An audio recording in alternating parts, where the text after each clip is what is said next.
नमस्कार साथियों, एक बार फिर से चाणक्य गुरु के डिजिटल प्लेटफॉर्म पर आपका हार्दिक स्वागत है।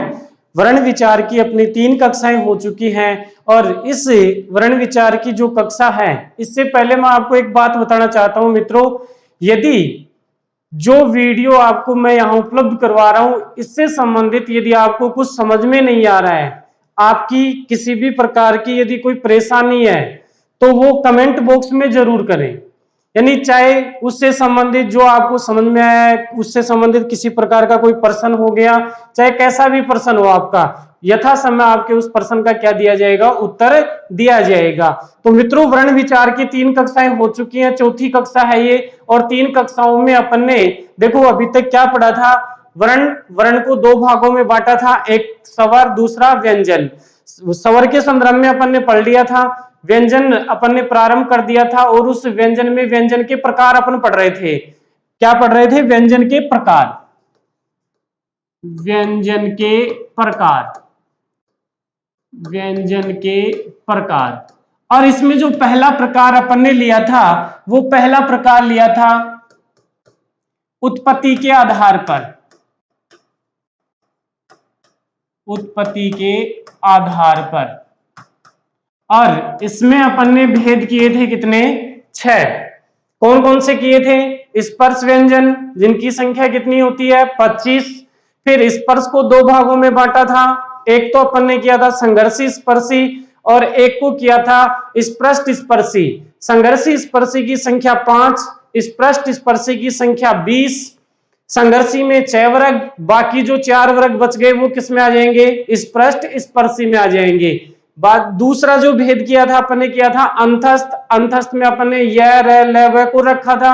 य और व को अर्धस्वर कहा था, र को लुंठित या प्रकंपित कहा था, ल को पार्श्व या पार्श्वी कहा था। उसके बाद में तीसरा जो भेद लिया था वो उष्म लिया था, उष्म में तीनों स रखे गए थे और एक है रखा गया था। चौथा भेद संयुक्त वर्ण लिया था, संयुक्त वर्ण में अपन ने 6, त्र, झ और स्र को रखा था। फिर अयोग हुआ 5वां भेद, जिसमें अनुस्वार और विसर्ग को रखा। और 6ठा भेद था उच्छिप्त। उच्छिप्त में टैवर का तीसरा वर्ण और चौथा वर्ण और उनके नीचे किसका प्रयोग? बिंदु का प्रयोग, यानी नुक्ता का प्रयोग। इसके बाद में दूसरा जो भेद अपन ने पढ़ा था, दूसरा भेद अपन ने पढ़ा था प्राण वायु या श्वास की मात्रा, श्वास की मात्रा, या अपन बोल सकते हैं उच्चारण काल।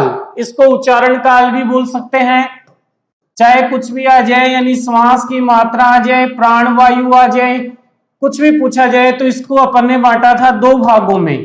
इसके कितने भेद किए थे? 2 भेद किए थे। पहला अपन ने यहां लिया था अल्प प्राण, और दूसरा जो लिया था वो लिया था महाप्राण। इसके संदर्भ में अपन ने पढ़ लिया था अल्प और प्राण। अल्प का मतलब कम, जिसमें कम प्राण वायु बाहर निकलती है वो अल्प प्राण, जिसमें ज्यादा प्राण वायु बाहर निकलती है वो महाप्राण। अल्प प्राण में कौन कौन से वर्ण रखे थे? प्रत्येक वर्ग का पहला, तीसरा, 5वां, य, र, ल, व, ये रखे थे। और महाप्राण में अपन ने रखा था प्रत्येक वर्ग का दूसरा, चौथा और तीनों से और है। इस प्रकार से अल्प प्राण वर्णों की कुल संख्या कितनी हुई थी? देखो, प्रत्येक वर्ग से 3 ले रहे हैं, वर्ग कितने? 5, कितने हो गए? 15 प्लस 4 अंतस्थ है, कितने हो जाएंगे? 19। फिर देखो यहाँ महाप्राण में प्रत्येक वर्ग से 2 ले रहे हैं, 2 पंजू 10 और 4 जोड़ देंगे, कितने हो जाएंगे? 14। इस प्रकार से अपन व्यंजन के जो प्रकार हैं वो 2 प्रकार अपन पढ़ चुके हैं, और अब है तीसरा प्रकार। देखो, तीसरा प्रकार अपन टॉपिक जो है अपना वो पढ़ रहे हैं व्यंजन के प्रकार। क्या पढ़ रहे हैं मित्रों? व्यंजन के प्रकार। 2 पढ़ चुके हैं, तीसरा प्रकार। तीसरा जो प्रकार आता है वो है मित्रों घर्षण के आधार पर। किसके आधार पर? घर्षण के आधार पर, या इसको प्रयत्न के आधार पर भी कहा जाता है। घर्षण के आधार पर कह दें या प्रयत्न के आधार पर कह दें, 2 भागों में बांटा जाता है। यानी कितने भेद किए जाते हैं? 2। किसके आधार पर? घर्षण के आधार पर या प्रयत्न के आधार पर। देखो पहला भेद आता है इसमें सघोष, और जो दूसरा है वो है अघोष। पहला सघोष, दूसरा अघोष। मित्रों ध्यान से देखना, सघोष, अब ये जो सघोष है इसके टुकड़े करो। देखो मैं आपको बार बार कहता आ रहा हूं, कोई भी परिभाषा रटो मत। आप उसे जो शब्द आपके सामने दिया हुआ है उस शब्द का टुकड़े, और टुकड़े करने के बाद में उन दोनों का अर्थ निकालो कि उनका अर्थ क्या निकल रहा है। जैसे अघोष है, अघोष के यदि अपन टुकड़े करेंगे तो क्या होंगे, ए प्लस घोष। अब यहां देखो स का अर्थ क्या होता है, स का अर्थ होता है साथ, और घोष का अर्थ होता है घर्षण, ए का अर्थ होता है नहीं, और घोष का अर्थ होता है घर्षण। परिभाषा आपके सामने क्लियर होगी दोनों की। जो वर्ण घर्षण के साथ में बोले जाते हैं वो सघोष कहलाते हैं। इनका दूसरा नाम घोष भी है भाई, यानी सघोष वर्णों को ही क्या कहा जाता है, घोष वर्ण कहा जाता है। तो यहां देखो स का अर्थ साथ लिया, घोष का अर्थ ले लिया घर्षण। घर्षण के साथ में बोले जाने वाले वर्ण क्या कहलाते हैं, सघोष या घोष कहलाते हैं। यहां देखो ए का अर्थ नहीं लिया, घोष का अर्थ घर्षण। जो घर्षण के साथ में नहीं बोले जाते हैं वो क्या कहलाएंगे, अघोष कहलाएंगे। यानी जो स उपसर्ग लग रहा है उसमें तो घर्षण होगा, और जिसमें स उपसर्ग नहीं लगा हुआ है, अ उपसर्ग लगा हुआ है, उसमें घर्षण नहीं होगा। या जिसमें कोई उपसर्ग नहीं लगा हुआ है उसमें घर्षण होगा, और जिसमें अ उपसर्ग लगा हुआ है उसमें घर्षण नहीं होगा। अब बात करते हैं कि कौन कौन से वर्ण सघोष होते हैं और कौन कौन से वर्ण अघोष होते हैं। संख्या अपन को आनी चाहिए और वर्णों की कौन सा वर्ण सघोष है, क्योंकि प्रश्न जो पूछा जाता है वो ऐसे ही पूछा जाता है, निम्न में से कौन सा सघोष वर्ण है, निम्न में से कौन सा अघोष वर्ण है। संख्या भी पूछी जा सकती है कि सघोष वर्णों की कुल संख्या कितनी है, अघोष वर्णों की संख्या कुल कितनी है। तो देखो सघोष जो वर्ण होते हैं, हमेशा ध्यान रखना, प्रत्येक वर्ग का तीसरा, चौथा, पांचवा, प्रत्येक वर्ग का क्या आएगा, तीसरा, चौथा और पांचवा वर्ण। कहने का मतलब जैसे अपने सामने एक वर्ग है और वर्ग को अपन ने लिखा, और वर्ग को लिखने के बाद में देखो एक वर्ग में 5 वर्ण होते हैं। वर्ग में कितने वर्ण होते हैं, 5 वर्ण होते हैं। हिंदी भाषा में कुल कितने वर्ग, 5 वर्ग हैं। कौन कौन से, क वर्ग है, च वर्ग है, ट वर्ग है, त वर्ग है, प वर्ग है। कितने वर्ग हैं, 5। तो देखो वर्ग जो है उसमें तीसरा लिया जाएगा, चौथा लिया जाएगा और पांचवा लिया जाएगा। देखो ये है 1 नंबर पे, ये है 2 नंबर पे, ये है 3 नंबर, ये 4 नंबर और ये 5 नंबर। अपन ने यहां संख्या क्या लिखी है, 3 4 5। तो देखो 3 4 5, यानी कहने का मतलब प्रत्येक वर्ग का तीसरा, चौथा और पांचवा वर्ण किस में रखा जाएगा, सघोष में रखा जाएगा। और बच गया कौन सा, पहला दूसरा। कौन सा बच गया, पहला दूसरा। इसका मतलब पहला और दूसरा जो वर्ण होगा वो क्या होगा, अघोष होगा। प्रत्येक वर्ग का तीसरा, चौथा, पांचवा वर्ण तो क्या होगा, सघोष, और प्रत्येक वर्ग का पहला, दूसरा वर्ण क्या होगा, अघोष। अब मित्रों 5 वर्गों में तो कोई दिक्कत नहीं होगी, क्योंकि 5 वर्ग उसमें तीसरा, चौथा, पांचवा सघोष में रख देंगे, पहला दूसरा किस में रख देंगे, अघोष में रख देंगे। लेकिन दिक्कत आती है कहां, य, ल, व, और जो स वाली लाइन है उस स वाली लाइन में दिक्कत आती है। क्यों दिक्कत आती है, देखो जब अपन ने अल्पप्राण वर्णों का विभाजन किया था तो ये जो य, र, ल, व हैं, इन चारों को अपन ने किस में रखा था, अल्प प्राण में रखा था। अब यहां क्या होगा, ये चारों सघोष में रखे जाएंगे। किस में रखे जाएंगे, सघोष में। अब तीनों स और एक है। यहां ये ध्यान रखना कि जो है वर्ण है ये सघोष होता है वर्ण होता है वो क्या होता है, सघोष होता है। और जो तीनों स हैं, ये जो तीनों स हैं ये क्या होंगे, अघोष होंगे। क्या होंगे, अघोष। तो वर्ग में तो क्या होगा, तीसरा चौथा पांचवा, वर्ग के बाद में बच गया यर लव, तो यर लव चारों सघोष, फिर स वाले में तीनों स अघोष, और है किस में रखा जाएगा, सघोष में रखा जाएगा। अब इनकी संख्या देखें कि कुल सघोष वर्ण कितने होते हैं, कुल सघोष वर्ण कितने हैं। ये देखो आप कि एक वर्ग में से कितने वर्ण ले रहे हो, वर्ग में से कितने वर्ण लिए आपने, तीसरा चौथा पांचवा, तीन वर्ण आप एक वर्ग में से ले रहे हैं। कितने वर्ण ले रहे हैं, तीन। एक वर्ग में से आपने तीन लिए, वर्ग कितने, पांच, तो किससे गुणा कर देंगे, पांच से गुणा कर देंगे। कितने हुए, 15। कितने हो गए, 15। इसके बाद में ये जो चारों हैं इनको भी अपन ने किस में रखा है, सघोष में, चार ये जोड़ो इसमें। फिर जो है उसको भी अपन ने किस में रखा है, सघोष में रखा है, एक ये जोड़ो इसमें। और अब यहां ध्यान रखना जितने भी स्वर हैं, स्वर भी क्या कहलाते हैं, सघोष कहलाते हैं, स्वर अघोष नहीं होते हैं। तो 11 स्वर।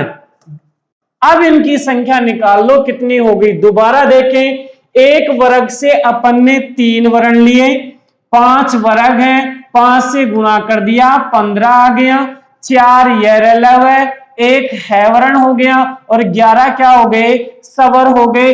और इनको जोड़ेंगे तो कितने आएंगे, 31।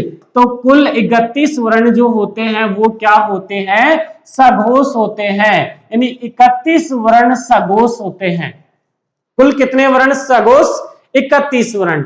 जबकि कुल अल्प प्राण वर्ण कितने हैं, अल्प प्राण, इससे पहले वाला जो भेद पड़ा था, कुल अल्प प्राण वर्ण कितने, 19। कितने हैं, 19। कुल अल्प प्राण वर्ण 19। अब यहां देखो अघोष के संदर्भ में देखिए, सघोष की संख्या कितनी हो गई, 31 हो गई। अघोष को देखते हैं, अघोष में देखो एक वर्ग में से कितने ले रहे हैं, पहला दूसरा, इसका मतलब एक वर्ग में से दो ले रहे हैं। और वर्ग कितने हैं, 5 वर्ग हैं, 5 वर्ग हैं, 5 से गुणा कर देंगे कितने हो गए, 10 हो गए। फिर तीनों सह को रख रहे हैं, है को तो किस में रख दिया, सघोष में, तीनों सह बच गए, तीनों सह बच गए, तो 3 इसमें जोड़ देंगे, और कुल अघोष वर्ण कितने हो गए, 13 हो गए। अघोष वर्णों की संख्या तो कितनी हो गई, 13, सघोष वर्णों की संख्या कितनी हो गई, 31। जबकि यहां ध्यान रखना महाप्राण जो वर्ण होते हैं, महाप्राण, उनकी संख्या एक अधिक होती है, वो 14 होते हैं। जबकि अघोष कितने होते हैं, 13।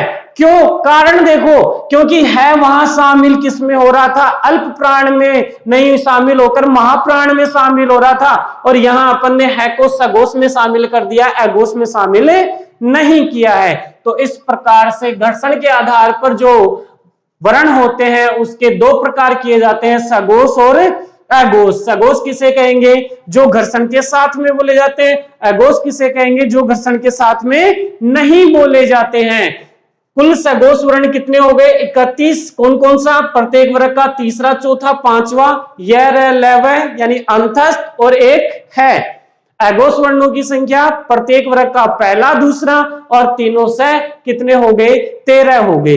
अब मित्रों एक बार यहां से प्रश्न पूछा हुआ है, और उस प्रश्न को ध्यान से देखना कि क्या प्रश्न पूछा हुआ है। प्रश्न था समस्त स्वर होते हैं, एग्जाम में पूछा हुआ प्रश्न है, समस्त स्वर होते हैं। और ये प्रश्न पूछा था वरिष्ठ अध्यापक हिंदी विषय की, जो 2010 की एग्जाम हुई थी, उस एग्जाम में ये प्रश्न पूछा गया था। ऑप्शन देखो क्या क्या थे, ऑप्शन में एक था अल्प प्राण, दूसरा था महाप्राण, तीसरा ऑप्शन था सघोष, और चौथा ऑप्शन था अघोष। मित्रों ये प्रश्न बताने का मेरा यहाँ उद्देश्य क्या है, ये प्रश्न मैं यहाँ आपके सामने क्यों प्रस्तुत कर रहा हूं, पहले उसको समझें कि ये प्रश्न आपके सामने क्यों प्रस्तुत किया गया है। ये प्रश्न आपके सामने इसलिए प्रस्तुत किया गया है, देखो मित्रों, एक तो आपने पढ़ा अल्प प्राण, एक आपने पढ़ा महाप्राण, एक आपने पढ़ा सघोष, एक आपने पढ़ा अघोष, पढ़ लिया। अब यहां अल्प प्राण जो वर्ण है, देखो कुछ क्या करते हैं, कुछ विद्वान प्रत्येक वर्ग का पहला तीसरा पांचवा लेते हैं, साथ में य र ल व और प्लस यहां समस्त स्वर भी जोड़ देते हैं, स्वर भी जोड़ दे रहे हैं। महाप्राण में दूसरा चौथा लेते हैं और प्लस उसमें तीनों स और है। अंतर समझो कौन सा किसमें नहीं आ रहा है। यहां देखो क्या किया, प्रत्येक वर्ग का तीसरा चौथा पांचवा, प्रत्येक वर्ग का कौन सा, तीसरा चौथा और पांचवा, प्रत्येक वर्ग का तीसरा चौथा पांचवा। इसके अलावा य र ल व और प्लस क्या किया, स्वर। अघोष में क्या किया, प्रत्येक वर्ग का पहला दूसरा प्लस तीनों स, यही तो रखा है। अब अंतर देखो मित्रों, यहां अल्प प्राण में ले रहे हैं 1 3 5, यहां ले रहे हैं 3 4 5, महाप्राण में दूसरा और चौथा और यहां अघोष में पहला और दूसरा, ये ध्यान रखना। फिर अल्प प्राण में चारों अंतस्थ लिए हैं, सघोष में भी चारों अंतस्थ लिए हैं, महाप्राण में देखो चारों के चारों उसमें लिए हैं, ये ध्यान रखना। महाप्राण में चारों के चारों उसमें लिए गए, जबकि अघोष में केवल और केवल 3 स ही लिए गए। है को किसमें शामिल किया जाता है, सघोष में शामिल किया जाता है। यहां अघोष में शामिल न होकर किसमें शामिल हो जाता है, सघोष में। अब मित्रों ये देखो प्रश्न क्या है, समस्त स्वर होते हैं, ध्यान से सुनो, प्रश्न क्या है, समस्त स्वर होते हैं, अल्प प्राण महाप्राण सघोष अघोष। अरे आप यहां भी स्वर को शामिल कर रहे हैं और यहां भी स्वर को शामिल कर रहे हैं, फिर तो इस प्रश्न का उत्तर अल्प प्राण भी होगा और सघोष भी होगा। तो ध्यान दें मित्रों, जो विद्वान अल्प प्राण में स्वरों को शामिल करते हैं वो गलत है। क्यों, क्योंकि स्वर अल्प प्राण में शामिल नहीं होते हैं, स्वर किस में शामिल होते हैं, सघोष में शामिल होते हैं। कारण क्या है कि अल्प प्राण में तो शामिल नहीं करें, सघोष में शामिल क्यों करते हैं, क्यों, क्योंकि अपन ने स्वर जो पढ़ा था तो उस स्वर में एक प्रकार अपन ने पढ़ा था, उच्चारण काल के आधार पर स्वर का भेद। किसके आधार पर, उच्चारण काल के आधार पर स्वर का भेद। किसके आधार पर, उच्चारण काल के आधार पर। और वहां अपन ने 2 भेद किए थे, एक तो ह्रस्व स्वर और एक किया था दीर्घ स्वर। तो यही तो अल्प प्राण महाप्राण है भाई। अल्प प्राण महाप्राण में अपन ने क्या किया, प्राण वायु या श्वास की मात्रा या किसके आधार पर, उच्चारण काल के आधार पर। तो जब स्वरों का उच्चारण काल के आधार पर विभाजन हो चुका है तो फिर दोबारा से विभाजन अल्प प्राण करने की आवश्यकता क्या है, क्योंकि उनको तो ह्रस्व और दीर्घ में शामिल कर दिया, तो वो अल्प प्राण और महाप्राण में कहां से शामिल होंगे, वो किस में शामिल होंगे, सघोष में। क्योंकि स्वरों का जो भेद है अपन ने घर्षण के आधार पे नहीं किया था, और वहां मैंने बताया था कि ये आगे पढ़ेंगे और इससे संबंधित प्रश्न भी बताऊंगा कि किस प्रकार का प्रश्न एग्जाम में पूछा गया है। और वो प्रश्न आपके सामने प्रस्तुत है मित्रों कि समस्त स्वर होते हैं, ऑप्शन में अल्प प्राण भी है सघोष भी है, तो ऐसे प्रश्न में इसमें उत्तर क्या होगा, सघोष होगा, अल्प प्राण नहीं होगा। निष्कर्ष क्या निकला, निष्कर्ष निकला कि जब समस्त स्वर हो और अल्प प्राण और सघोष दोनों ऑप्शन में है तो वहां स्वरों को क्या माना जाएगा, सघोष माना जाएगा। और वास्तविक स्थिति में भी समस्त स्वर क्या होते हैं, सघोष ही होते हैं, अल्प प्राण नहीं होंगे। स्वर अल्प प्राण नहीं होते हैं, स्वर क्या होते हैं, सघोष होते हैं। मित्रों ध्यान रखना, इस प्रश्न को पूछ ले आपसे कोई कि समस्त स्वर होते हैं अल्प प्राण या सघोष, तो अपने तो दोनों में पढ़ाया भाई, अल्प प्राण भी पढ़ाया गया है और सघोष भी पढ़ाया गया है, तो लेकिन गलत है, तो इसका क्या होगा, सघोष होगा। ध्यान रखना मित्रों। तो इस प्रकार से व्यंजन का तीसरा प्रकार अपन पढ़ चुके हैं, किसके आधार पर? घर्षण के आधार पर। दो भागों में बांट लिया, सघोष अघोष। चौथा प्रकार देखो, चौथा प्रकार महत्वपूर्ण है व्यंजन का, और इसमें देखो वर्ण का प्रकार भी कह सकते हैं अपन, उच्चारण स्थान के आधार पर। उच्चारण स्थान के आधार पर, उच्चारण स्थान के आधार पर। अब उच्चारण स्थान देखो, व्यंजन का भी उच्चारण स्थान होता है और स्वरों का भी उच्चारण स्थान होता है। तो जब अपन ने स्वर के प्रकार पढ़े थे तो वहां उच्चारण स्थान अपन ने नहीं पढ़ा था। क्यों नहीं पढ़ा था? क्योंकि व्यंजन में दोबारा पढ़ना पड़ता अपन को, तो अपन व्यंजन में ही पढ़ रहे हैं, स्वरों का उच्चारण स्थान भी पढ़ रहे हैं और व्यंजन का उच्चारण स्थान भी पढ़ रहे हैं। तो उच्चारण स्थान के आधार पर वर्ण जो है उनके प्रकार किए जाते हैं मित्रों 8। कितने प्रकार किए जाते हैं? 8। और सबसे महत्वपूर्ण यही है। क्यों महत्वपूर्ण है? क्योंकि एक ही प्रश्न में अनेक प्रकार के प्रश्न पूछ सकता है एग्जामिनर। जैसे निम्न में से कौन सा वर्ण सघोष अल्प प्राण कंठे है? निम्न में से कौन सा वर्ण, देखो प्रश्न क्या पूछ रहा है, निम्न में से कौन सा वर्ण सघोष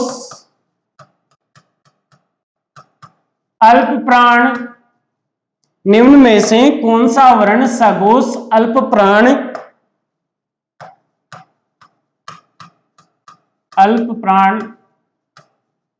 कंठे वर्ण है या कंठे है?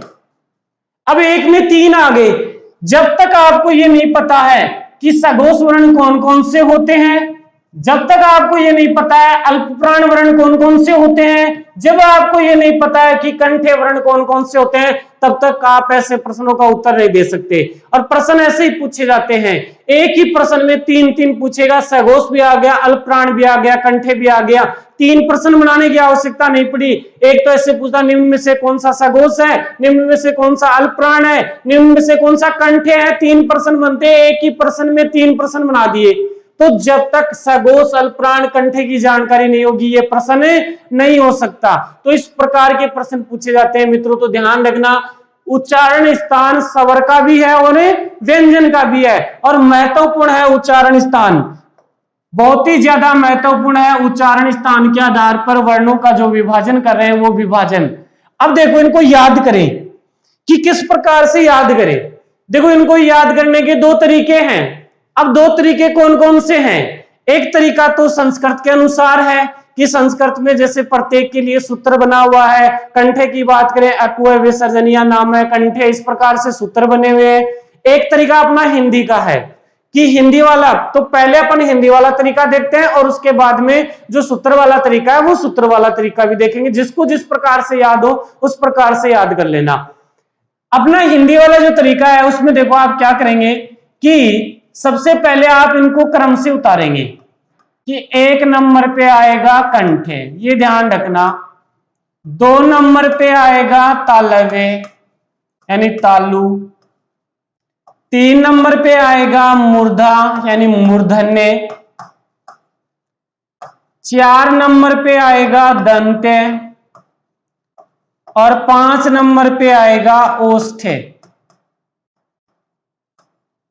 मित्रों इन 5 का ये जो क्रम है वो आपको इसी प्रकार से याद रखना है, इसको उल्टा सीधा मत कर देना।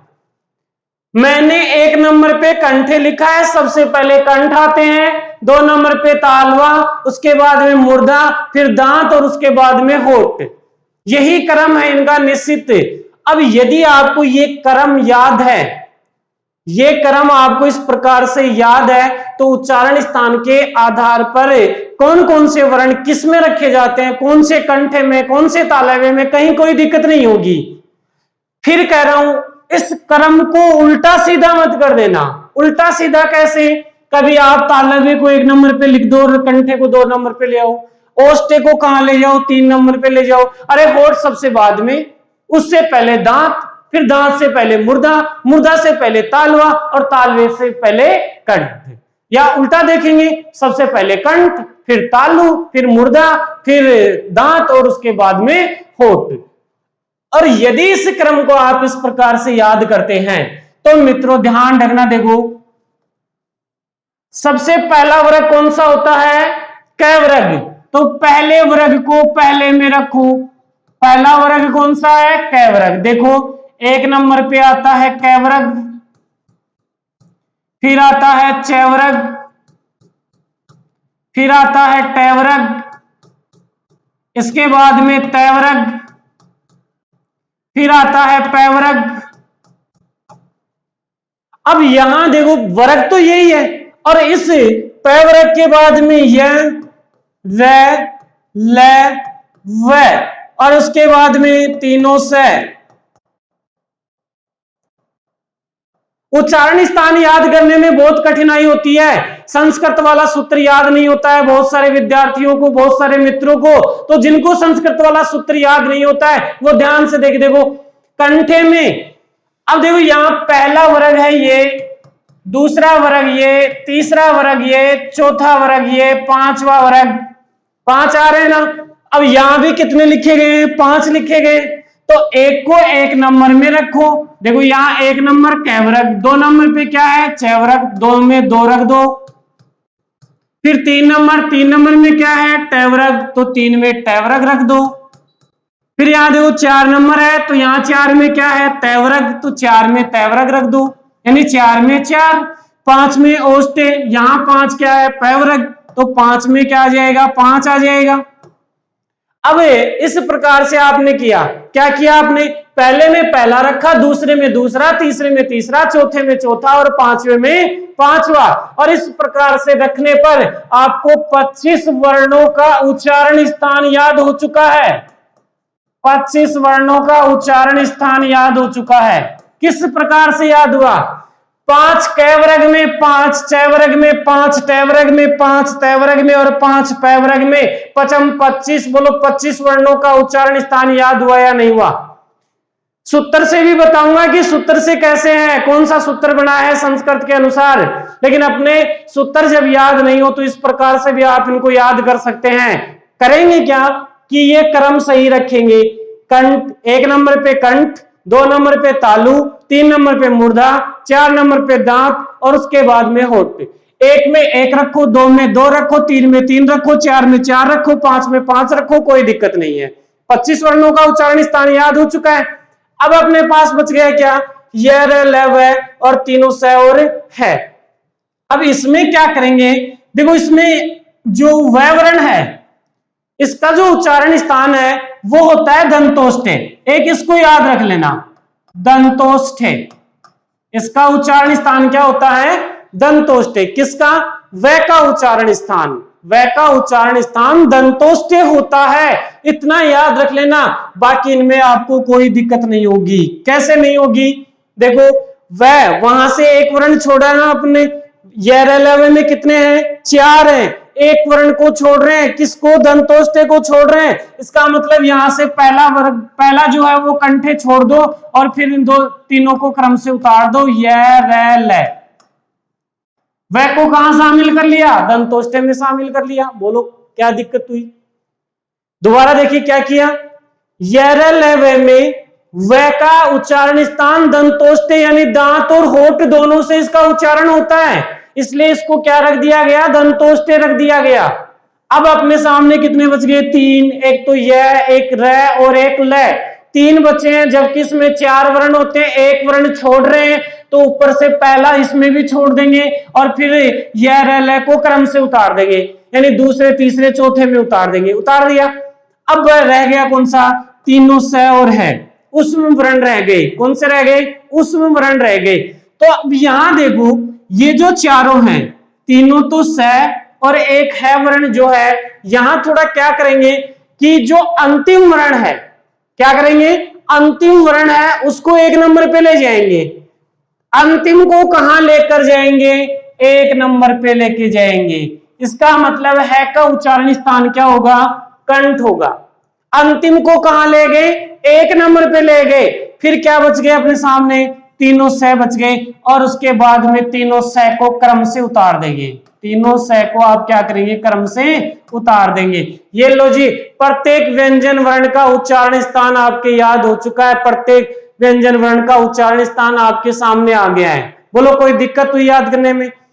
पहले में पहला वर्ग, दूसरे में दूसरा वर्ग, तीसरे में तीसरा वर्ग, चौथे में चौथा वर्ग, पांचवें में पांचवा वर्ग। 25 वर्णों में कोई दिक्कत नहीं, एक साथ 25 वर्णों का उच्चारण स्थान याद हो गया। उसके बाद में यह रह वह को क्या याद रखेंगे, क्या याद रखेंगे, दंतोष्ठे। क्या याद रखेंगे, दंतोष्ठे। क्यों? क्योंकि इसका उच्चारण स्थान दांत और होठ दोनों है, इसलिए इसको क्या कहा जाता है, दंतोष्ठे कहा जाता है। 4 वर्ण थे, एक अपन ने छोड़ दिया, कितने बच गए, 3 बच गए। तो वहां एक छोड़ा है तो यहां भी एक छोड़ेंगे और फिर यह ल को क्रम से उतार देंगे, यह ल।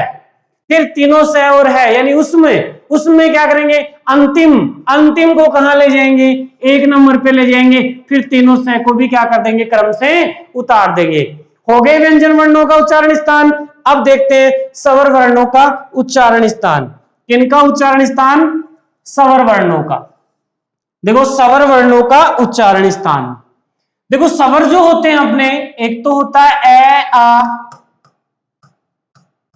इसके बाद में ई, फिर ऊ, फिर री, फिर ए आई, फिर है ओ औ। मैंने यहां दो एक साथ लिखे हैं क्योंकि इनका उच्चारण स्थान समान है। जहां से ए का उच्चारण होगा वहीं से आ का होगा, जहां से ई का होगा वहीं से दीर्घ ई का होगा, जहां से ऊ का होगा वहीं से दीर्घ ऊ का होगा री, और जहां से ए का होगा वहीं से ऐ का, जहां से ओ का होगा वहीं से औ का होगा। जो व्यंजन वर्ण थे उनका उच्चारण स्थान अपन याद कर चुके हैं मित्रों। किस प्रकार से, पहले में पहला, दूसरे में दूसरा, तीसरे में तीसरा, चौथे में चौथा, पांचवें में पांचवा। फिर यह वह को दंतोष्ठे रख दिया, एक छोड़ रहे हैं क्योंकि उसको अलग रख दिया दंतोष्ठे में, ऊपर से एक छोड़ेंगे, फिर तीनों को उतार देंगे क्रम से, दो यह ल। फिर उसमें तीनों से और है, उसमें वाले में क्या करेंगे, है को ऊपर ले जाएंगे 1 नंबर पे, फिर उसके बाद में तीनों से को क्या करेंगे, क्रम से उतार देंगे। अब क्या है स्वर, देखो ए आ, सबसे पहले 1 नंबर पे ये लिखे हुए हैं। यहां 1 नंबर पे क्या है, कंठ है, तो यहां भी 1 नंबर पे क्या आएगा, कंठ है। भाई यहां 1 नंबर पे कंठ है, सबसे पहले ए आता है, 1 नंबर पे आता है तो कंठ आ गया। फिर देखो ई, यहां क्या है 2 नंबर पे, तालव्य, 2 नंबर पे आ रहा है तो इसका मतलब ये भी क्या होंगे, तालव्य होंगे, ये भी क्या होंगे, तालव्य होंगे। अब देखो ऊ, अरे इसमें तो आपको याद करने की आवश्यकता नहीं है। ऊ होठों की आकृति गोल हो रही है, इसका मतलब इनका उच्चारण तो कहां से होगा, होठों से होगा, इसलिए ये क्या हो जाएंगे, ओष्ठे। ये क्या हो जाएंगे, ओष्ठे। कोई दिक्कत नहीं है क्योंकि ऊ होठों की आकृति गोल होगी। बाकी में तो अपन को नहीं पता पड़ता है, ए अपन को नहीं पता पड़ा है भाई ए का उच्चारण स्थान कहां से हो रहा है, क्योंकि जब अपन उच्चारण करते हैं तो अपनी तरफ से तो कंठ तालु सब एक ही। लेकिन ऊ में कोई दिक्कत नहीं है क्योंकि ऊ में तो होठों की आकृति गोल होती है, ऊ होठों की आकृति गोल हो रही है तो इसको किस में रख दिया, ओष्ठे में रख दिया। अब आपके सामने री बच गया, री बच गया। देखो ये 2 नंबर तालव्य, 1 नंबर पे कंठे रख दिया, कंठे रख दिया, 2 नंबर पे तालव्य, 2 नंबर पे तालव्य रख दिया। ऊ का अपन को पता है कि ओष्ठे होता है। अब यहाँ देखो 3 नंबर पे क्या आ रहा है, मुर्दा, तो इसका उच्चारण स्थान क्या होगा, मुर्दा, यानी इसको क्या कहेंगे, मूर्धन्य कहेंगे। एक पहला दूसरा ये ओष्ठे हो गया, तीसरा ले आएंगे। फिर ये 4 रह गई, ए ऐ ओ औ, इनका उच्चारण स्थान बिल्कुल सरल है, रटने की आवश्यकता नहीं है मित्रों आपको कि अपन इसको रटे, नहीं, आपको पता है ए जो है इसके जब अपन टुकड़े करते हैं तो ए प्लस ई इसके टुकड़े होते हैं ना। अब यहां देखो ए के टुकड़े ए प्लस ई हुए, तो यहां देखो ए का उच्चारण क्या है, कंठ है, तो ए का उच्चारण क्या हुआ, कंठ है। ई का उच्चारण क्या है, ई का उच्चारण तालव्य, ई का उच्चारण तालव्य या तालु। दोनों को मिलाकर बोल दो, दोनों को क्या करेंगे, मिलाकर बोल देंगे, तो क्या बोला जाएगा, मिलाकर बोलेंगे तो कंठ तालव्य वर्ण। क्या हो जाएगा? कंठ तालव्य वर्ण या कंठ तालु वर्ण। अब देखो ए का उच्चारण स्थान कंठ तालव्य हो गया, इसका मतलब जो ऐ है, ऐ का उच्चारण स्थान भी क्या होगा? कंठ तालव्य होगा। क्यों? क्योंकि जहां से ए का उच्चारण होगा वहीं से किसका उच्चारण होगा? ऐ का। और वैसे भी यदि आप टुकड़े करके देखना चाहें तो टुकड़े करके भी देख लो, ए प्लस ए हुए। अब यहां देखो ए कंठ तालव्य आ रहा है, ए का उच्चारण क्या है? कंठ है, तो इसका मतलब ऐ का क्या हो गया? कंठ तालव्य हो गया। अब अपने सामने रह गए ओ और औ। देखो ओ है, ओ के जब अपन टुकड़े करते हैं तो ए प्लस उ, क्या टुकड़े हुए? ए प्लस उ। यहां देखो ए का उच्चारण क्या है? कंठे है, ए का उच्चारण है कंठे, कंठे में रख दिया। फिर देखो ऊ का उच्चारण क्या है? ओष्ठे, तो ऊ को अपन ने किस में रख दिया? ओष्ठे में रख दिया। दोनों को मिलाकर बोल दो तो क्या बोला जाएगा? कंठोष्ठे वर्ण। क्या बोला जाएगा? कंठोष्ठे वर्ण। क्या हो गया? कंठोष्ठे। अब जहां से ओ का उच्चारण हो रहा है वहीं से किसका हो जाएगा? औ का हो जाएगा। बोलो, याद रखने की आवश्यकता पड़ी भाई। ए का अपन ने क्या किए? टुकड़े, ए प्लस ई। ए का उच्चारण स्थान अपन को पता है कंठे, ई का उच्चारण स्थान अपन को पता है तालव्य। दोनों को क्या कर दिया? मिला के बोल दिया तो कंठ तालव्य। जहां से ए का उच्चारण होता है वहीं से किसका होगा? ऐ का होगा। ओ में क्या करेंगे? ओ के टुकड़े किए, ए प्लस उ। अपन को पता है ए कहां से? कंठ से, उ कहां से? ओष्ठे से। दोनों को मिला के बोल दिया, क्या हो गया? कंठोष्ठे। ओ कहां से बोला जा रहा है? कंठोष्ठे से, तो औ भी कहां से बोला जाएगा? कंठोष्ठे से बोला जाएगा। सारे के सारे स्वर वर्णों का उच्चारण स्थान भी हो गया। तो जितने भी व्यंजन वर्ण थे और स्वर वर्ण थे सभी का उच्चारण स्थान अपन पढ़ चुके हैं। कोई सा भी वर्ण आपके सामने नहीं रहा। वह का भी अपन ने पढ़ लिया, अलग से रखा था ना वह को। क्या रखा था? वह वर्ण क्या होता है? दंतोष्ठे। अभी बताया था दंतोष्ठे। आगे प्रतीक वर्ण। अब यहां देखो उच्चारण स्थान के आधार पर 8 भेद किए, 5 तो ये हो गई। इसके बाद में छठा भेद कौन सा होगा? ये दंतोष्ठे वाला। फिर 7वां कंठ तालव्य और 8वां क्या हो जाएगा? कंठोष्ठे। तो इस प्रकार से उच्चारण स्थान के आधार पर कितने भेद होते हैं? 8 भेद होते हैं। कौन कौन से? कंठे, तालव्य, मूर्धा, दंते, ओष्ठे, फिर दंतोष्ठे, उसके बाद में कंठ तालव्य और उसके बाद में कंठोष्ठे। याद हो गए होंगे। 1 नंबर में जब व्यंजन का कर रहे थे, 1 नंबर में पहला वर्ग, 2 में दूसरा वर्ग, 3 में तीसरा वर्ग, 4 में 4 वर्ग, 5 में 5वां वर्ग। फिर ये वाली आई तो वह को क्या याद किया? दंतोष्ठे। एक छोड़ रहे हैं, यहां से एक छोड़ेंगे, तीनों को क्रम से रख देंगे। उसके बाद में स ले रहे हैं, स वाला, उसमें ले रहे हैं तो है को ऊपर ले जाएंगे, फिर तीनों स को क्या कर देंगे? क्रम से उतार देंगे। स्वर में क्या किया? 1 नंबर पे 1, 2 नंबर पे 2, ऊ का अपन को पता है ओष्ठे, वी 3 नंबर मूर्धा आ गया, और ए और ओ को तो इसको अपन ने टुकड़े करके कर लिया। इस प्रकार से आप इनका उच्चारण स्थान क्या कर सकते हैं? याद कर सकते हैं। अब जो सूत्र के अनुसार है, यानी जो उच्चारण स्थान है वो सूत्र के अनुसार किस प्रकार से याद होता है? उच्चारण स्थान के आधार पर। देखो सूत्र के अनुसार कैसे करेंगे? सबसे पहला जो भेद है वो आता है कंठे। क्या आता है? कंठे। और कंठे जो वर्ण होता है, देखो इसके लिए संस्कृत में एक सूत्र बना हुआ है, एकु है विसर्जनिया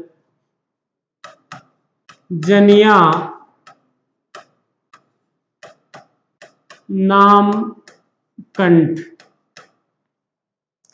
ये आपको याद नहीं हो तो कोई दिक्कत नहीं है याद करने की। आपको तो इतना याद रखना है, एकु है विसर्जनिया। 1 नंबर में एकु है विसर्जनिया। क्यों? देखो यहां क्या आ रहा है? ए, तो ए कहां से बोला जाएगा? कंठे से।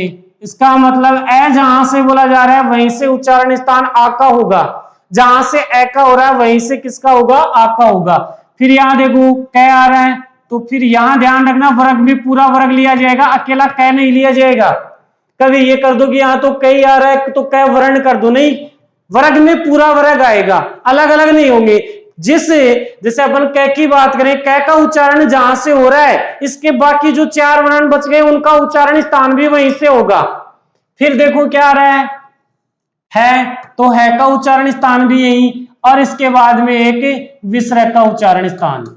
विसर्ग का उच्चारण स्थान भी क्या होता है, यानी कंठे होता है। तो वहां जब अपन ने याद किया था तो विसर्ग नहीं आया था, बाकी ये सारे आ गए थे। 1 नंबर में एक वर्ग रखा था, और फिर ए आ को रखा था, और उसके बाद में 3 छोड़े थे, और सह वाले में अंतिम को 1 नंबर पे लेके आए थे।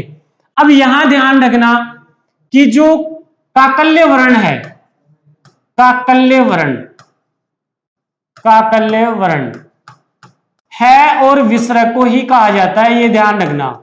काकल्य वर्ण भी किसको कहा जाता है और विसर्ग को ही कहा जाता है। दूसरा देखो कंठे, दूसरा आता है तालव्य। देखो तालव्य के लिए लाइन है, ईचू यसानाम। आगे क्या है याद ही करने की आवश्यकता नहीं है, इतना याद कर लो आप, तो ईचू यसानाम। तो यहां देखो ई, इसका मतलब दीर्घी भी यही आएगी, फिर चैवर्ग, इसका मतलब चैवर्ग यहाँ आएगा, क्योंकि मैंने बता दिया वर्ग में पूरा वर्ग आएगा। जैसे यहाँ कु आ रहा था, यहाँ चू आ रहा है, तो कु में कैवर्ग पूरा लिया है, चू में चैवर्ग पूरा लेंगे। यहाँ देखो यह और उसके बाद में स, वहां भी अपन ने ऐसे किया था। 2 नंबर में दूसरा वर्ग उतारा था, फिर अपन ने य र ल व को छोड़ दिया था क्योंकि वो दंतोष्ठ था, फिर एक छोड़ के क्रम से उतार दिया था य र ल, और फिर स को क्या किया था, क्रम से उतारा था। तीसरा देखो, तीसरा जो आता है वो तीसरा है मूर्धन्य या मूर्धा। अब इसके लिए जो लाइन है वो लाइन है ऋटुर, ऋटुर रसाणाम। अब यहां देखो क्या आ रहा है, री का उच्चारण स्थान क्या होगा, मूर्धा, फिर टू यानी टैवर्ग। फिर ध्यान रखना वर्ग, जो वर्ग वाला वर्ण आएगा उसमें पूरा वर्ग आएगा, वो केवल वही वर्ण नहीं आएगा, ऐसा नहीं होगा कि केवल टे वर्ण आ जाएगा। फिर देखो रे, फिर क्या है स, षटकोण वाला स। इसके बाद में चौथा आता है दंते। दंते के लिए जो लाइन है देखो, अपने हिंदी में तो ये लाइन है तुलसानाम। हिंदी के अनुसार आपको याद करना है, केवल तुलसा नाम याद कर लेना, जबकि संस्कृत में ये लिरी तुलसा नाम होता है, क्योंकि लिरी को भी अपन किस में शामिल करते हैं, दंते में शामिल करते हैं। तो लिरी अपने हिंदी भाषा में होता नहीं है। तो यहां देखो तू आ रहा है, इसका मतलब तैवर्ग पूरा लेंगे। फिर ले आ रहा है तो ले का उच्चारण भी यही होगा। फिर सड़क वाला स आ रहा है तो सड़क वाले स का उच्चारण भी यही होगा। कोई कहेगी गुरुजी न को अपन रख चुके हैं क्योंकि तय में ही आता है, तय वर्ग में आता है न। इसके बाद में 5वां भेद क्या किया था अपन ने, ओष्ठे। 5वां क्या किया था, ओष्ठे। ओष्ठे के लिए जो लाइन है देखो मित्रों वो है उपुधमान्य। यहां देखो ऊ है, ऊ का उच्चारण यहीं से होगा, दीर्घ ऊ का भी यही होगा। फिर देखो पू आ रहा है यानी पैवर्ग पूरा, पैवर्ग क्या रखेंगे पूरा, ये हो गया ओष्ठे। इसके बाद में छठा, 8 भेद किए थे अपन ने, छठा कौन सा, दंतोष्ठे। छठा कौन सा हो जाएगा, दंतोष्ठे। अब छठा दंतोष्ठे है तो इसके लिए वही लाइन वकारस से। अब वकार से वह है तो वह का उच्चारण स्थान कहां से होगा, दंतोष्ठे से होगा। फिर 7वां कंठ तालव्य। कंठ तालव्य के लिए जो लाइन है मित्रों वो है ए कंठ तालव्य। कंठ तालव्य के लिए लाइन है ए द्वे तो। अब यहां देखो ए आ रहा है, इसका मतलब ए जहां से होगा वहीं से किसका उच्चारण होगा, आई का। 8वां है मित्रों कंठोष्ठे। क्या है, कंठोष्ठे। और कंठोष्ठे के लिए लाइन बनी हुई है ओ द्वोतो। तो यहां से क्या लेंगे ओ, इसका मतलब ओ का उच्चारण स्थान जहां है वहीं से किसका हो जाएगा, औ का हो जाएगा। इस प्रकार से ओ और औ किस में रखे जाएंगे, कंठोस्ते में। 8 भेद आ गए आपके सामने। 2 तरीके मैंने बताए, जो तरीका आपको अच्छा लगे उस तरीके से याद कर लेना। सूत्र के माध्यम से याद कर सकते हैं, और जो इससे पहले मैंने तरीका बताया था उस तरीके से भी आप याद करते हैं। अब मित्रों यहां जो ओष्ठ्य है, ये वाला जो ओष्ठ्य है, यहां से एक प्रश्न पूछा गया था एग्जाम में। ये वाला जो ओष्ठ्य है यहां से प्रश्न पूछा गया था। क्या प्रश्न पूछा गया था? प्रश्न पूछा गया था यदि किसी व्यक्ति का नीचे वाला होठ पूरी तरह से काट दिया जाए तो निम्न में से किस वर्ण का उच्चारण नहीं होगा। ध्यान से सुने प्रश्न को। यदि किसी व्यक्ति का नीचे वाला होठ पूरी तरह से काट दिया जाए तो निम्न में से कौन से वर्ण का उच्चारण नहीं होगा। होठ की बात हो रही है ना, इसका मतलब ओष्ठ्य वर्ण का उच्चारण नहीं होगा। तो इस प्रश्न में ऊ वाले जो है दोनों का उच्चारण नहीं होगा, और जो पैवरग है पैवरग का उच्चारण नहीं होगा। अगर अब ऐसे कहें कि सर किसी व्यक्ति के दांत तोड़ दिए जाएं तो क्या दंते वाले? नहीं, ऐसे सभी प्रश्न नहीं बनेंगे, केवल एक ओष्ठ्य वाले ही बनते हैं। अगर आपको प्रैक्टिकल करके देखना है, अपने नीचे वाले होठ को पकड़ लें आप और फिर उच्चारण करें, और पकड़ने के बाद में उच्चारण करके देख लें, उच्चारण नहीं होगा। अब फिर कभी ये मत कर लेना कि दांत को तोड़ के दंते वाला करें, ये मत कर लेना। ओष्ठ्य वाला तो चल जाएगा क्योंकि होठ को तो पकड़ना ही है, दांत में दांत को तोड़ना पड़ेगा, तो ये गड़बड़ हो जाएगी। तो मित्रों ये हो गया अपना उच्चारण स्थान। तो आज के लिए इतना ही मित्रों, मिलते हैं अगली क्लास में वर्ण से संबंधित महत्वपूर्ण प्रश्नोत्तरी लेकर। और यदि आप इस चैनल पे नए हैं तो चैनल को सब्सक्राइब करना ना भूलें मित्रों, और इस वीडियो को लाइक और शेयर जरूर करें। क्यों? क्योंकि लाइक और शेयर करने से जो व्यक्ति सामने खड़ा है उसको पुनर्बलन प्राप्त होता है मित्रों। क्यों? क्योंकि अच्छे कमेंट होंगे, आपको समझ में आ रहा है, समझ में आ रहा है तो अगले को क्या प्राप्त होगा, पुनर्बलन प्राप्त होगा मित्रों। धन्यवाद।